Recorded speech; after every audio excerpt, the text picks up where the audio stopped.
Basic terminologies used in process mining. Number one is activity. It refers to an action performed in a process. Example: create order, approve order, cancel order, etc. You can see these two tables here.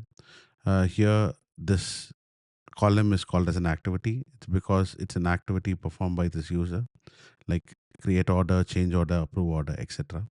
Likewise, in this table, you can see someone visiting this page, portal.aspx or dashboard page or purchase order report. These are different activity performed by the case. Now let's move on to the second one, which is case. Case refers to a specific instance or example of a process being carried out. So you can see all these are cases because it's a unique ID that performs a list of activity. And a particular process can have multiple case, and each case can have a different variant of the process. But for now, you understand case is the unique ID that performs a list of activity.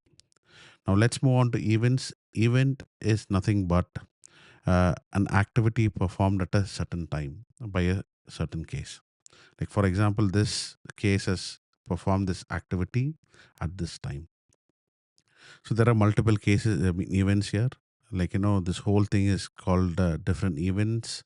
And likewise, here you can see this particular case has performed this activity at this time, and that is called as an event. Moving on, okay, the next one is called event log.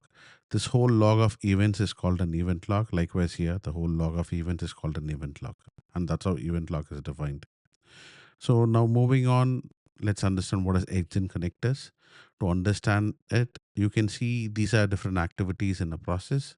You can see the edge of here and the edge starting, that is the ending edge here and the ending edge here. And that basically is connected by this arrow, and that is called an edge and connector. And finally, the variation.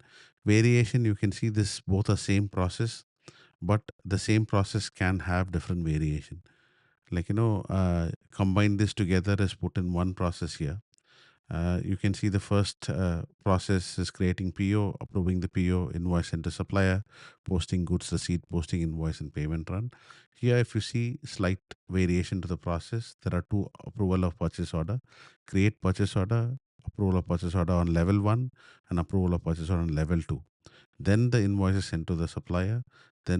Then they post the invoice and payment run, but there is no goods receipt here. And these two are same, and these two are two different variation of the same procure to pay process. I hope that helps you understand, okay, what is a variation.